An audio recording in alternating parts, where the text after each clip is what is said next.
Welcome. Thanks everyone for being here. First of all, I would like to acknowledge that I'm calling in from stolen, unceded Indigenous land. I'm personally facilitating on Wurundjeri land, and I pay my respects to elders past, present of this land, other lands, and extend it to any First Nations people with us today. I would like to acknowledge that First Nations people feel the effects of the climate crisis and the nuclear industry first and worst, and that they've been on the front lines of the fight for climate justice and against nuclear colonialism from the beginning. First Nations people are leading the fight to a nuclear-free future, and our work is to support them in any way we can. And we need to live this truth, not just acknowledge it in our words, and action is needed to bring it into reality for a future where First Nations' right to self-determination is realized. Sovereignty was never ceded, and this was and always will be Aboriginal land. Today, we're having a direct link up with the nuclear-free crew in COP29 in Baku, Azerbaijan. And this is a very unique kind of opportunity to hear straight from the hole of the lion, if that's an expression, what's going on there. It's the things that we have been hearing are quite disturbing, but it's so good, and we're so grateful that we've got crew on the ground that can counter all the things that are going on in there and all the lobbying, pro-nuclear lobbying that's going on. We will hear from the different people in the room. So we've got Dave Sweeney, Karina, Gunter, Heymeyer, Tim Judson, and Leona Morgan. And I'll let you introduce yourselves as you speak. So they're first gonna speak a bit about their impressions, and then later we'll have a chance for to ask some questions to the panel. Hey, I'll hand it over to you, Dave. Yeah, thanks very much, Sana, and hello everybody. This is like Sana said, quite unique. So I'm talking to you today from Baku, which is the capital of Azerbaijan, which is a long way from where I normally am on land of the Kulin Nations in Naarm in Melbourne. But it's been a really interesting time here.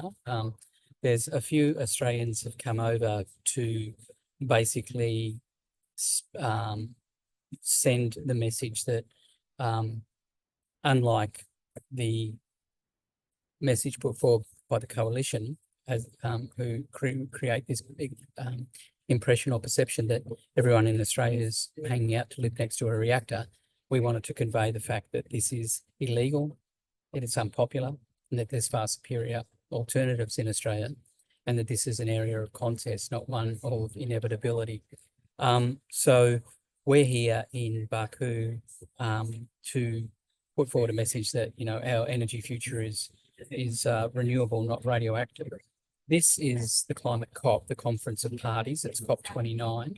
It's the biggest climate event, policy event, planning event, funding event on the climate calendar. And as we know, we have two existential threats facing us on this planet. One is unchecked climate change and chaos, and the other is nuclear weapons and a nuclear exchange. And from our perspective, from nuclear-free advocates, these two are intimately linked. Each reinforces the other, each makes the other worse, each needs to be dealt with, and going further down a nuclear path is absolutely a false solution.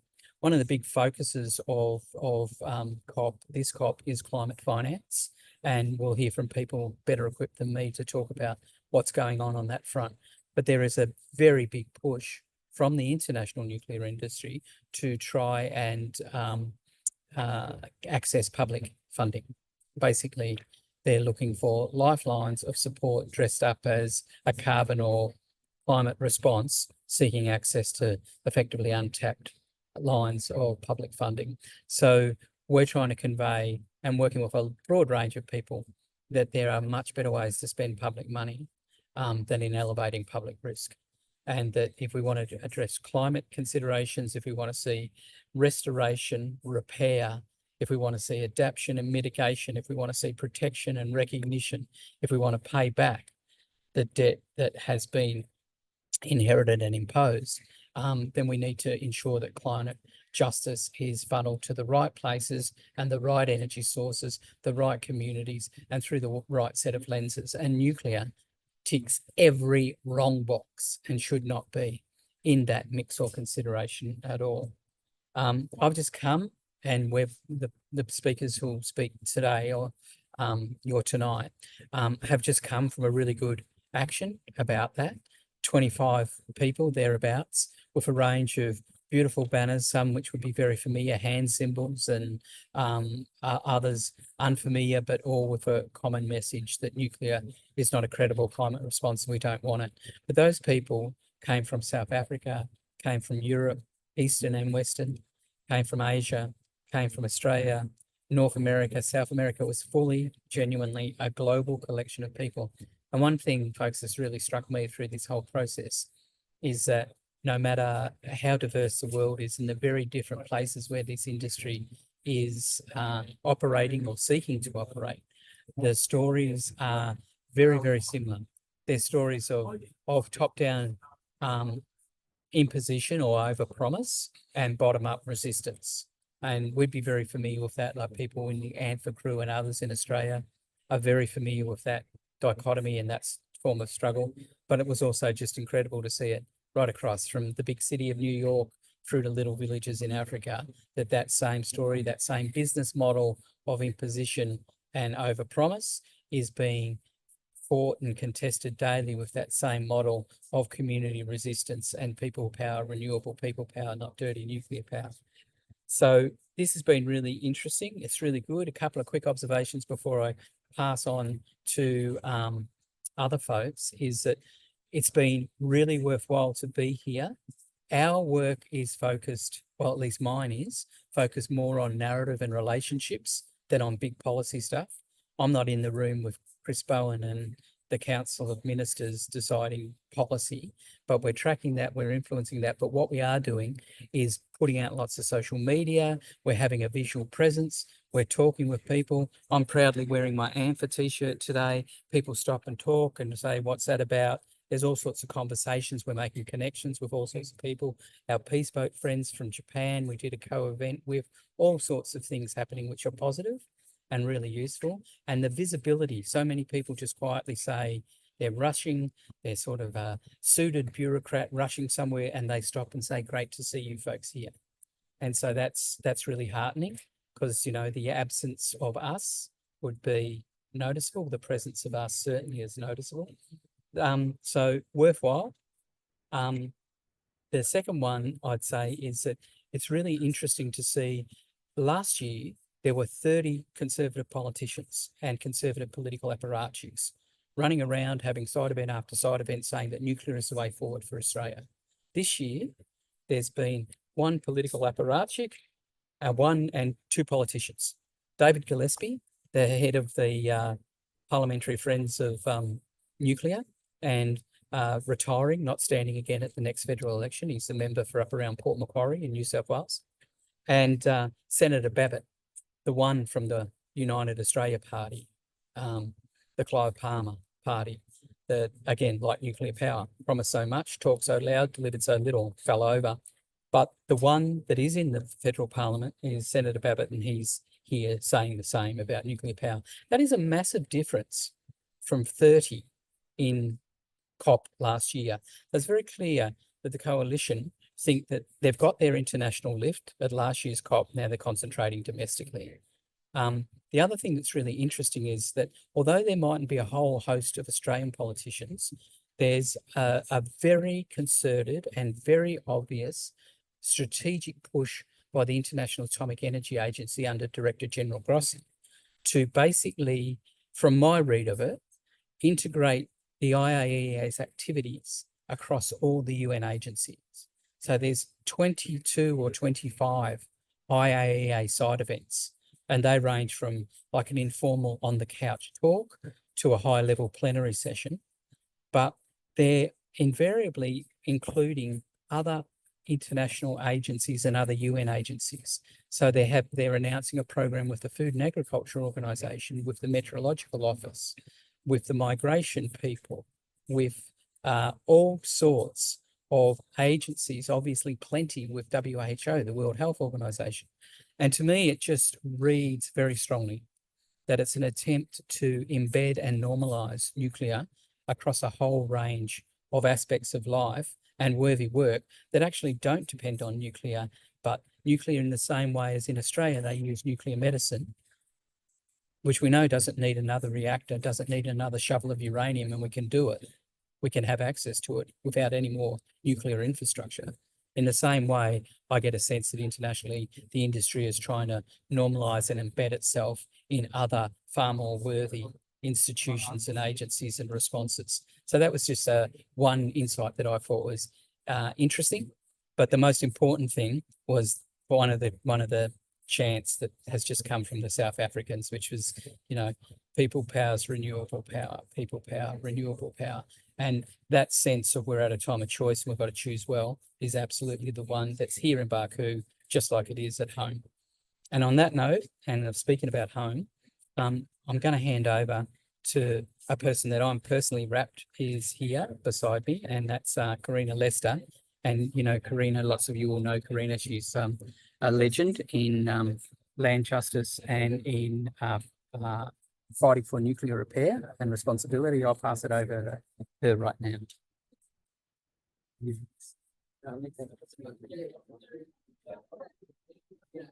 Hey, good afternoon from Baku, and good evening to you all back home in Australia. So, as Dave said, I'm here together with him just to send that strong message from First Nations peoples, of course, representing Yankunytjatjara people, but also the whole of First Nations right across our country. As we know, Coalition's made this announcement for nuclear power. Again, another pressure on First Nations right across. And that's been some of the concerns that we've raised here as well.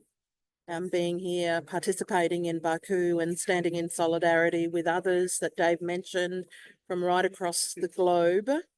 It is wonderful that First Nations voices can be part of these protests or gatherings, but also opportunity for us to voice it as well. So I'm really excited that I can be part of COP29 here in Baku in Azerbaijan, to really lift the First Nations voices and also just remind people of what happened in our country, and in particular in South Australia, the dark history that we have of what happened in the 50s through to the 60s as well.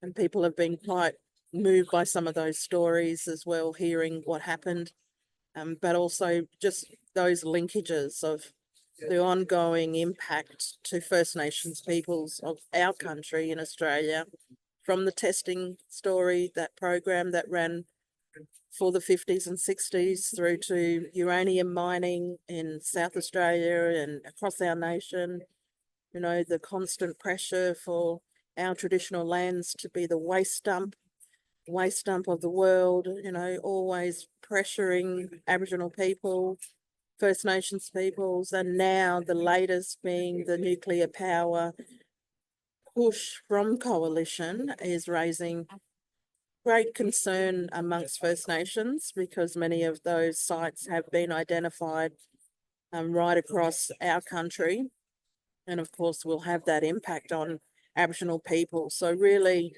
proud to be here representing First Nations peoples. I think it's really important that someone from Australia, from the First Nations community, is here participating in COP29, speaking up strongly about, where we stand as Indigenous peoples together across the globe, but also, bringing it home to you guys back in Australia that, we need to stand together in solidarity. We need to fight this fight. We need to send a very strong message, and that's been part of some of the amazing work that we've been doing together as a team here in Baku for COP29. So, it's been wonderful for us to have this amazing experience and be part of it, but also knowing there's still a lot of work that needs to be done back home in Australia.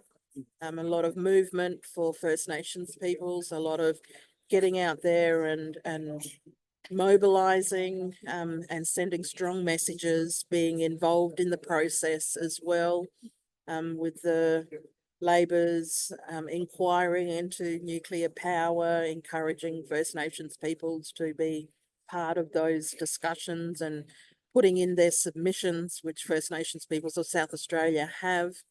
It's been really crucial for us, and we know that from many, many decades of fighting and the struggle, is that we need to be involved in those fights as well. So really exciting time, looking forward to heading home very soon as well, but grateful for the opportunity to be part of this huge event, and to speak up strong for us First Nations and for Arnawajurda with my story of what happened back then in 1953 with those Emu Fields British nuclear tests. So really looking forward to heading home and catching up with everyone very, very soon.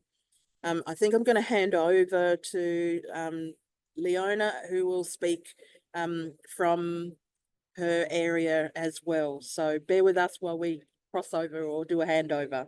Thank you all. Lovely to see everyone.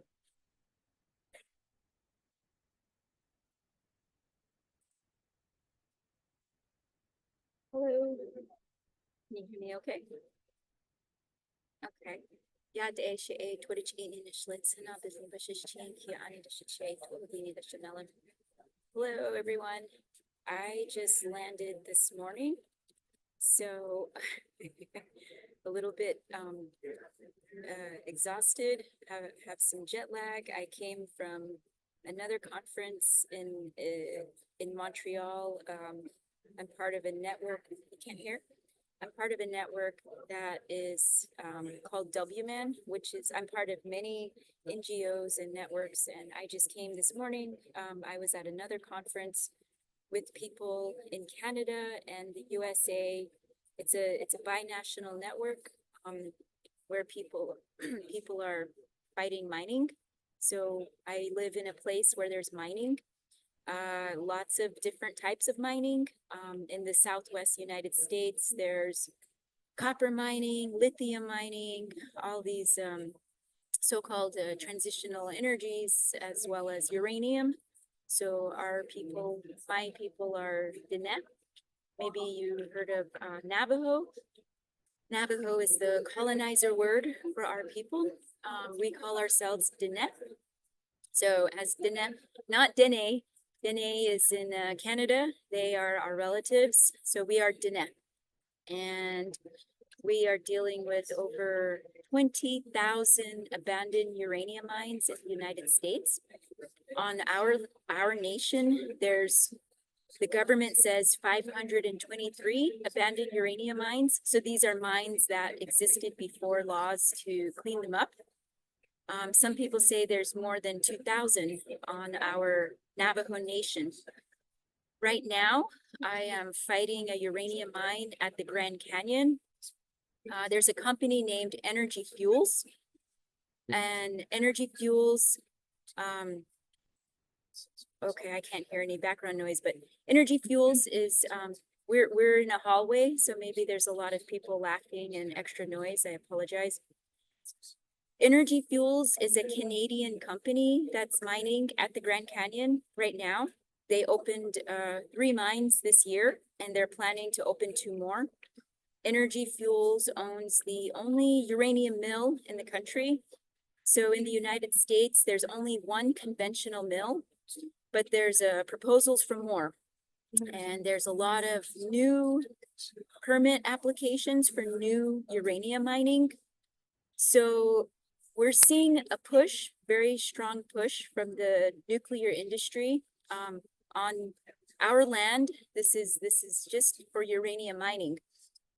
But I also live in New Mexico. So our nation, my people live on what's called a reservation. But I live in the city. I've been in the city for 25 years in Albuquerque, New Mexico. New Mexico has, as a state, we have uranium mining, milling. Those are legacy issues from the past. The legacy hasn't been cleaned up. But we also have the only enrichment facility right now. Urenco is a UK company. In New Mexico, we also have 2 national labs. So upstream, there's a river called the Rio Grande. Los Alamos National Labs is building what they call plutonium pits. This is part of the weapons complex. And there's an investment for trillions of dollars for new nuclear weapons. And so what I'm dealing with is fighting uranium mining, which either goes to weapons or energy. It doesn't matter if it's for weapons or energy, because we will have the same consequences: contamination to our water, our land, our health, and then also our sacred places. So this is just a little bit about what we're dealing with. There's a lot of push for new nuclear. And so there's also what's called nuclear hydrogen. And so there's a very strong push for hydrogen development on my people's land. And so this is something that we're seeing is, of course, they say nuclear is carbon free, carbon neutral, but all of the uranium mining uses fossil fuels as well as the transportation. And so these are things, even though they say nuclear is so-called clean energy, we are still dying from it. So our people have so many health consequences. And at the time, this year, the United States stopped funding compensation for health. So the United States was giving some money for healthcare for uranium workers and some nuclear victims, either workers or downwinders. But now there is no more. Since June, this law called the Radiation Exposure Compensation Act, or we say RECA for short, it no longer exists. And so this is some of the story at home. And so that's why I'm here with Don't Nuke the Climate, to talk about these issues, but also to connect it with the fight here at COP29. And next year, I'm also working with some people to put on some side events in New York for the 3MSP, the third meeting of states parties for the Treaty on the Prohibition of Nuclear Weapons. So even though nobody talks about uranium so much, we have to talk about it at the COP, and then also at when people are talking about weapons. And so we need to remember the impacted people. Like I said, I live in the city, but people at home, some people are living next to abandoned uranium mines. And my current fight right now, again, talking about energy fuels, mining at the Grand Canyon, when they drive the uranium to the mill, they will go through our reservation. The transport is over 300 miles long. I think that's, 500 kilometers. And most of it is through our land. And the first community, when the trucks are going, the first community on our land, it has 111 abandoned uranium mines in one community. So we are dealing with all of the old contamination, and then now new movement, new mines, new proposals for more. And so I'm going to just pause there. I'm going to stop there and pass the microphone on to Gunter. Yes. Yes, Energy Fuels owns the White Mesa Mill. So Energy Fuels is mining at the Grand Canyon. This impacts the Havasupai people, indigenous people they live down in the canyon, and then they drive it through our land. The mill is located it's a community. The White Mesa Mill is located in a community called the Mountain Ute indigenous people. And at the mill, because they can process alternate feed, they process uranium ore, and then they also process other nuclear stuff to get uranium out of it. So it's acting as a waste dump for wastes from Japan Estonia, all over the country. People send waste to this mill, and they also have some money from DOE to process rare earth elements. And so this is a trend that we're seeing, is that these companies, they cannot exist on their own. And the United States government is giving a lot of money to help these companies. And so this is what's happening, and it makes it very difficult to fight. Because we did stop one mine in 2014, and now I understand this mine is now working with the Los Alamos National Labs. So this is something we're dealing with, is not just fighting the company, but fighting the United States support of these companies. So yes, energy fuels, we can talk about some more. I'll talk with Dave about it. Thank you, everyone. Thank you for listening. 1 second. Sorry, I was trying to get my microphone. I think you can. Well, hello everybody. Greetings from Baku. My name is Gunter. I'm based in the north of Germany, near a very small village called Gorleben. Maybe some of you heard about it. We have now at the moment a temporary nuclear waste repository with 113 containers of high-level radioactive waste. But the government, so to say, gave up on us. We were fighting this for 40 years. There were planned a nuclear power plant, a processing plant, and a nuclear waste dump. So now, hopefully this year, they will begin to refill the underground repository that they started for putting in all the nuclear waste. But last year we got the decision that it was cancelled. So there's a absolutely new beginning for looking for a deep repository in Germany, which is very difficult to find. And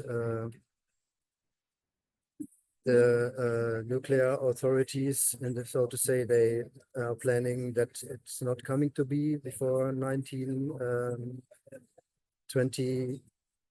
Oh, where are we? It's very, sorry, it's very noisy and confusing here in the background. Before 2070, there will nothing happen. So we all have this nuclear waste standing in many different places in Germany, and the permission is starting to end at our place in 2032. So there's no solution for the nuclear waste to go. We don't know how it looks like in the transport container, and we don't want them to have just to extend the license for these temporary containers. This is our main issue at the moment. And we also had, I don't know if you know that, in Germany after the Second World War and during the 50s and 60s, the biggest world uranium mine, the so-called Wismut area, which was then in connection with the German, East German part, and the connection with fall of the Berlin Wall. There was a contract made that all this was have to be cleaned up by the government. So there were almost 8 billion euros spent to do part of the cleanup. So we had also a big uranium mine. The other thing we are facing now is because we have a fuel production in the western part of Germany near the Netherlands border, and we have enrichment plant also near that area. And the fuel production is a French company on the German ground, and they want to make a joint venture with Rosatom. So this is the one very big issue also at the moment that we are facing. There will be a big hearing on coming Wednesday. There were more than 11,000 protest notes against it. So they will set up a big meeting there to listen to all these protests. This is despite the sanctions against Russia, because the French and nuclear industry, they would like also to supply the fuel for the Eastern German nuclear power plants that were built by Russia. So there are a lot of things going on that we are busy with, but with our experience from at home, facing this nuclear power plant, repository plant, and nuclear waste dump, nothing came to be. We fought all of that. It took quite some decades, but it's good to go on, and this is what we do here with this wonderful crew. It's very important that we have ever so often an action. This gives some more energy. Then go to the dry talks in the different rooms, and yeah, so we're also having a little bit of, well, not to say fun, but we are working good together, and we're trying to make the best and the most out of it. So thank you for listening, and yeah, let's go on together.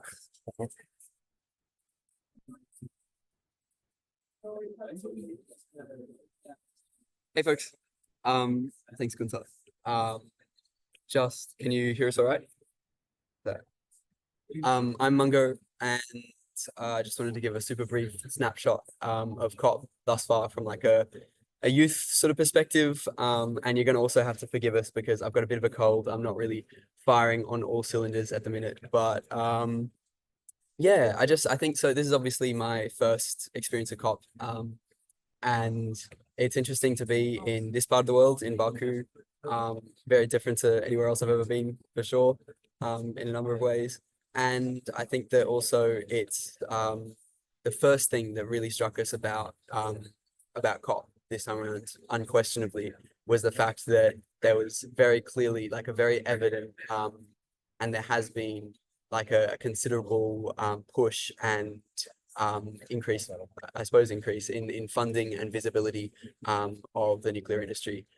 As soon as you enter into the pavilions and the different sort of like forums of the various nations and organizations and regional groupings and whatever, there is right at the front, as soon as you enter an IAEA pavilion, and then also like the World Nuclear Association not far away, you know, promoting net zero needs nuclear and referring frequently to the agreement in, I believe, last year's COP or the year before, with you know, those that number of countries that committed to tripling nuclear by 2050.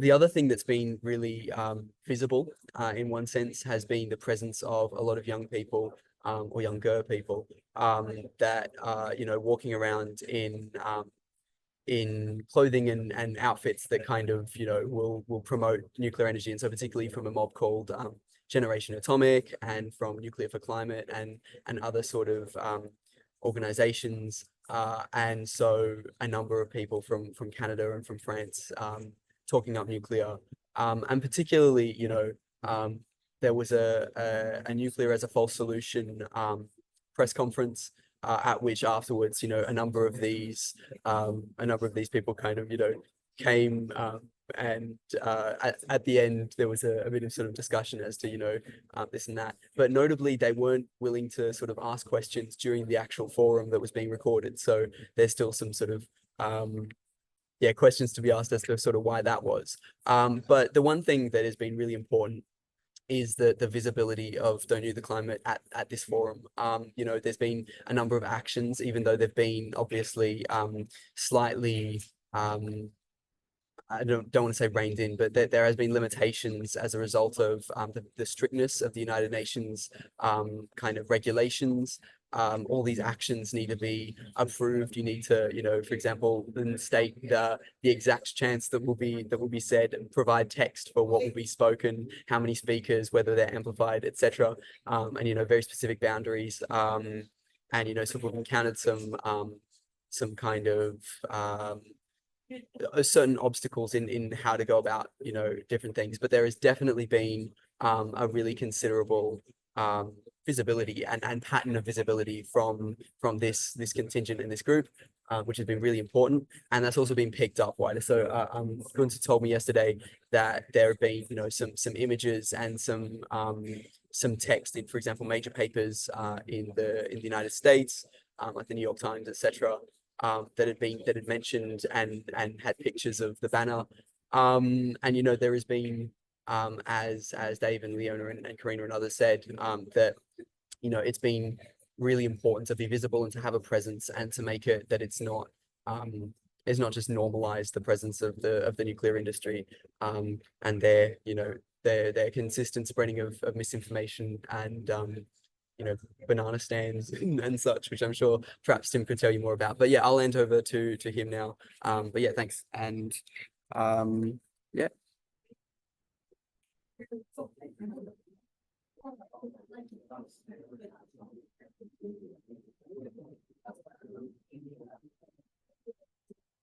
Hello and good afternoon, everybody. It's quite nice to actually be having some conversation in a time that isn't awful for one of us. Usually when I'm from the US, and usually when I'm on the phone on the Zoom with colleagues, it's either abominably late or abominably early for one of us. So anyway, so my name is Tim Judson. I'm from the USA with an organization called the Nuclear Information and Resource Service. We have been coming to COP since COP 6 back in 2000, when we formed the Don't Nuke the Climate Coalition with our friends around the world who were having similar struggles in their countries, because we saw the day coming when the nuclear industry was going to really try to hijack the process of the climate negotiations for its own profit and self-promotion. And so we've actually had some great success over the years in making it clear that nuclear is not a viable climate solution, that it is too dirty, too dangerous, too expensive, and too slow to be a meaningful contributor to emissions reductions, and that its environmental justice harms and environmental damage throughout the nuclear fuel chain, uranium fuel chain, should make it ineligible as a significant source of our energy in the future. So what we've seen happen here at COP29 has actually been really illustrative of that threat. And we, as I mentioned before, we knew the day would come when the industry would make a big play to essentially sort of insert itself into this process and to try to claim a lot of the resources that are necessary for climate action to its own sort of promotion. As you might have heard, the main theme for this COP29 is climate finance. And that is essentially the commitment by nations of the global north, like the US, like Australia, like the UK and others, to provide the funding and the finance for the global south nations, most of whom have made no contribution to the climate crisis that is severely harming them, and it will harm them even more in the future. And so the number that is being talked about at this COP is a number of $1.3 trillion per year that would be funding from the global north to countries in the global south to help them adapt to mitigate and survive this crisis. And the key thing about what's being talked about here is not just the number of 1.3 trillion per year, which is significantly less than what the global south actually knows that it's entitled to, but the type of funding and finance that is made available. For instance, there's proposals by a lot of the global north nations to essentially provide some support in terms of loans, in terms of that kind of finance that could overly burden countries that cannot support the kind of debt that would be incurred that way. That what's needed is actual funding to help countries make the adaptations that are needed to transition to renewable energy and to be able to survive the ravages of climate change as it's happening. So what has happened here at this COP is the nuclear industry, through the promotion of this pledge by now 31 countries for tripling of nuclear energy worldwide by 2050, is they have had to show their hand in terms of what they're really asking for. And this is illustrative on a couple of points. One is the number that the World Nuclear Association and the International Atomic Energy Agency and the others that are behind this have talked about is $5 trillion in expense to build 1,000 nuclear reactors worldwide by 2050. Now, there's a lot of dimensions of this that are really critical. One is this number of 5 trillion is an entirely unrealistically low estimate of what it would cost to triple nuclear energy worldwide by 2050. It's low by probably a factor of at least 2, probably more like 3 or even 4. So what that means is what we've seen happen, for instance, in the US and other countries where nuclear power construction projects are proposed, is that we get a very unrealistically low figure up front, which makes it seem like nuclear power could be an affordable option. And then as construction on projects proceeds, the costs start to escalate quite rapidly. But by the time some of that happens, you've already invested, billions of dollars, and the argument is made that we should just continue, or else we've wasted those billions of dollars. So in the U.S., we just completed construction of the first new nuclear reactors in our country in almost 30 years, which were 2 reactors, which took a total of about 17 years between planning and actual construction. 7 years longer for actual construction than was proposed, at a cost of $37 billion, which was $23 billion more than what was originally suggested. These projects bankrupted Westinghouse, which was at one point the largest nuclear power corporation in the world, designed and was involved in building most of the nuclear power plants in the world. And it could not survive the construction of even 4 new reactors in the US. So what we see, happening here is that the industry is putting out a figure of $5 trillion at least by 2050. And knowing that there's going to be cost overruns, what they've said is that governments need to de-risk these investments in nuclear power plants in order for this program to be viable. So that means governments taking on responsibility, or by proxy climate finance, taking over responsibility for the inevitable cost overruns and project cancellations and delays in executing these projects. So what we're seeing is that the nuclear industry is actually proposing not funding, but loans and finance for building nuclear power plants in the global south, as well as essentially bailouts from the climate finance for essentially the financial risk and the potential failures of these projects to deliver. Now, if we started this program today, it would take at least 10 years for the initial reactors to be planned and then constructed. So we're talking about no contribution from nuclear towards emissions reductions till at least the mid-2030s, if not the late 2030s. This is far too late, but would still be costing billions and billions and billions of dollars in the lead up to that.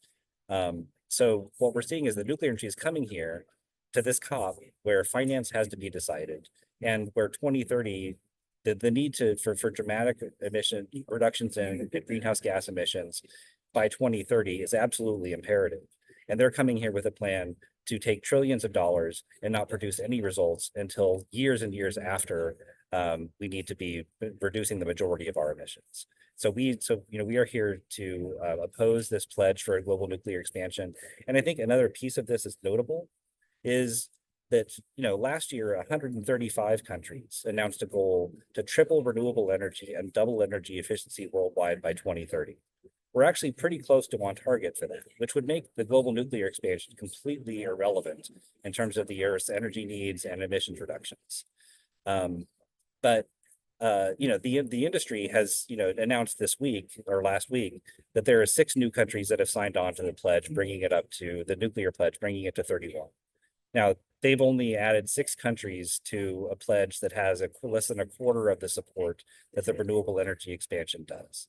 And so they're not even making progress on the timeline that they're hoping to deliver. So I think what we all sort of need to be united around is, opposing these kind of false solutions, these kind of fake ambitions that sound big, but that actually are not going to deliver anything for actually preserving a livable climate on this planet and for advancing an equitable and just transition for all of the countries around the world. Thanks. Thanks so much, Tim. And we might keep you on for a second because the first question is for you, if that's okay. Thanks. It's so great to hear from everyone and across the board over different countries. It's great to hear what's going on and what's everybody's perspective. Also great to hear from the young person's perspective. The first question here for Tim is, will Trump support nuclear power? And this is Jim asking, the new energy secretary is involved in the micro reactor startup. Sure. I don't think that we should expect Trump to oppose nuclear power in any way. And I would expect his administration to support it in the same way that they supported it in his first administration.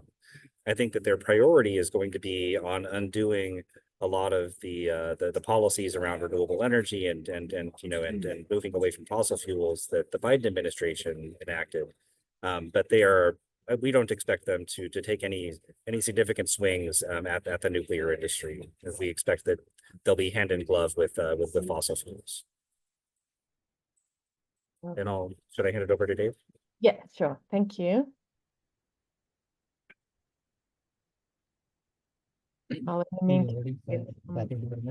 links to both the Don't Nuke the Climate International website, as well as the Don't Nuke the Climate Australia socials and stuff, so that everybody can keep following the updates that we're putting up there, and also keep amplifying that. Thanks, Dave. That was really good to hear from everybody's perspective. It's really wonderful to have that connection. There's a question from Scott here for people that have been around COPs before. Does the nuclear lobby presence feel stronger than before, more numerous or more desperate? I might hand quickly to Tim for that one as a one-time copper. So Tim, the question is, the nuclear lobby's presence, is it stronger or less? It's a little hard to tell how it compares on a numbers basis. What we're seeing is that the nuclear industry, in COP after COP, is taking up more and more space here. So, for instance, every morning, since last Thursday, when actions were permitted in the blue zone space, they're doing an action every morning, essentially spreading serious public health disinformation about the dangers of radiation. And so they have some inflatable polar bear outfits, and they're giving out bananas, distributing essentially an old piece of 1950s era Cold War propaganda that says that you get more radiation from eating a banana than you get living next to a nuclear power plant in a year. And this is information that's been disproven for decades. It's based on basically sort of funny calculations about the dose from in the small amount of radioactive potassium that you get from bananas versus making up fantasies about how little radiation is released from nuclear power plants. But they're being allowed to give out this information every day, and it's a real disservice to both the intelligence of people here at the COP, but also to sort of fundamentally set a very sort of biased bar for what counts as valid information in these negotiations. Thanks so much, Tim, and sorry for the back and forth. I think the next one's for Dave maybe to answer, as it's more related to Australia. Hey Dave, we've got a question from Joe Valentine, which is more focused on Australia. It's like, have you seen any discussions of emissions from the military? Has that been talked about at all? Which of course could link to AUKUS and the ALP's opposition to Judson's nuclear reactor plans. Yeah, and thanks, Joe, for the question and your work. Not at a significant policy level, not that I've been aware of. There's a growing push amongst civil society groups. The Peace Boat, the Japanese NGO, convened a really significant event the other day that was about demilitarization and the climate justice dimension of demilitarization. There was a really powerhouse panel of speakers, including people from Tipping Point, the North-South Tipping Point Alliance, and they spoke extensively about the carbon emissions and the cost of military contribution to carbon, which is over 5.5% of the entire carbon budget that we know. And that's just the carbon budget that they declare, that we can credibly sort of estimate, because there's so much of the military carbon that is secretive. And it is also the carbon, if you like, of military in peacetime. It doesn't account for any carbon of cities burning as a result of military activity. So it is a massive contribution. It's greater than I think any single nation, apart from, I think it's China, India, and the US, are the only nations that have more as individual nations than the global military does. So there was a very strong push and very strong recommendations coming from this event, that the military declare their carbon footprint, that the exemption of the military on carbon accounting be removed. And that was a very strong push. And at the same time, at that same forum, Karina Lester spoke, and she also effectively did the international launch of a new report from ICANN that was written by Tillman Ruff, co-founder of ICANN and long-time person known to many of us. And Tillman has pulled together really compelling information, contemporary information from around the world into a new report looking at the linkages between nuclear weapons and climate change.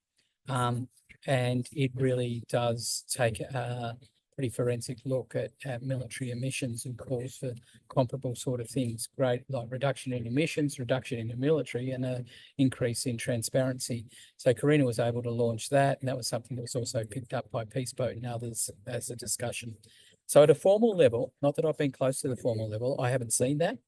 At an informal level and a growing civil society level, it is really landing as an issue and a concern.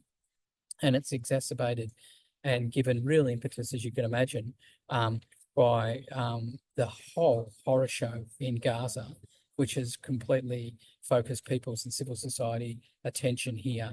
And so it was linked very, very strongly as this is the outcome of military activity. It's a reduction in human life. It's a reduction in the quality of life. It's an expansion in death, and it's an expansion in carbon. So, you know, it's a long way from where it needs to be, but it's not invisible. Awesome. Thanks for that answer, Dave. We've got another question for you or any of the other speakers. Like, do the pro-nukes people have a center stage in plenaries and major fora, or are they on the margins just making a big noise? It's a little bit of a combination. There is, like Tim said, the bananas in pajamas performance every morning, which will, just as a side show, they have two inflatable polar bears, one of which literally melted down when the polar bear suit got a leak, and it was just a delightful thing to see this polar bear just slowly sink to the ground. But it's very interesting to see, you know, like they're aping, if you like, the time-honoured tactics of the environment movement. You know, the Twiz koala is now the Friends of Nuclear Polar Bear. Like they're using the same language, the same sort of structures, the same approaches. So on one hand, flattery is the sincerest form, you know, imitation is the sincerest form of flattery. On the other hand, it's like, get off. But that's sort of the colour and movement side of nuclear. Perhaps the more serious side is it's not quite in the policy documents in the same way. It is, but it's not quite. Where it is more common is like quite high level IAEA side forum. So they're, like I said earlier, they're trying to really embed themselves. There's all this push on a policy level to include nuclear as one of, you know, 10 potential energy sources. So often there's papers that are reading responses on a national case-by-case basis could and will include, and then they list a whole a lunch list of things, which includes, you know, nuclear. But one thing that the industry has also been accepting is that this is a case-by-case basis and it might not be appropriate for certain nations and it's a national choice, that sort of thing. So I think, you know, just coming back to the politics of that issue for us now, well, if this is a national choice, if this is a referendum on nuclear power, then let's make sure we smash it into the boondocks, really. Awesome. And I think that is you wanted to continue? I do. Before we just wrap, I just wanted to give an opportunity, just a little bit of late breaking news from Karina Lester and an invitation I think that would be of interest to folks. Just really quickly, thank you all. I think you guys have been busy. Just to let people know that there is the BBC documentary that will be launched on the 20th of November, called Britain's Nuclear Bomb Scandal, Our Story, which focused on the veterans and, you know, their tragic story, but also the documentary made by Simon Rawls was able to capture and bring in the Indigenous story. So really hearing the voices of Arnold Yuda and making sure that our part of that dark history and Britain's involvement in the testing was also captured on this as well. So look out for it. It's on BBC Two. And it's the story of the Britain's nuclear bomb scandal, their story, but the animal story is captured in that as well. So hopefully look out for it. I'm sure it'll be on BBC iPlayer as well later on. But do check it out if you have the opportunity. It's important that they get the story out. We hear the stories of the vets, but also hear the animal story as well. Lovely to see everyone. Have a wonderful evening over there, and we'll keep the fight happening here in Baku. All the best. Thank you so much, Karina. Really, we'll put it in, I'll try to send a follow-up email to everyone that I remember was here with all of the links, and I'll look up that BBC documentary as well. We just came to the hour, and this is all the questions. I just wanted to invite everyone. So tomorrow there's a union forum on radiation and health that I reckon is really great for everyone to attend. It's Ian Fairley, who is a UK-based expert and scientist, has done a lot of research on communities around nuclear reactors and what it means for communities living around reactors and what the health risks are for radiation. And we are having another Don't Nuke the Climate webinar on the 12th of December. So that's a Thursday. Keep that, put it in your calendar, where we're going to dive in a bit more in depth about COP and hear from Dave and Karina as well when they're coming back. Did you want to have like a final word, Dave? Yeah, I'd love to. Thanks, Sana. Just to say, it's really good to see faces and names from here. And it's really good. One really strong sense that's been very evident here is the importance and the difference that even a few people can make. So I think we really need to hold on to that strength in our agency. You know, people really do make a difference. And the other one is that that sense of just how similar these stories and these struggles are, and that we can build and reinforce each other in this is really good. I wanted to thank the crew for making time today at this end because everyone's running around. I hope it's worked okay. It's hard to find a space and all that sort of stuff, so I hope it's worked it that way. And I wanted to just say for the rest of this week, we'll be tracking the industry stuff, we'll be intervening in stuff, we'll be doing media briefings, but we'll be doing lots of discussions with relevant stakeholders about nuclear stuff, with health workers and with renewable sector, and on weapons waste, and obviously on power and uranium as well, and connecting with climate crew and connecting with the First Nation presence, which is really strong here. So yeah, thanks a lot for all of you for being here tonight and for the work you do, and it's great. And the next time I see you, it'll be back home, and I look forward to seeing you and taking it forward. Same struggle, different postcode. Thank you so much, Dave, and thanks so much to all the crew out there. Send our love. And good luck for the next week. I'm just putting the link to our channel in here where we're putting all the updates, and there's going to be the recording of this session as well if you want to listen to it. Okay, we're going to wrap it up in a perfect hour. See you all. Thank you.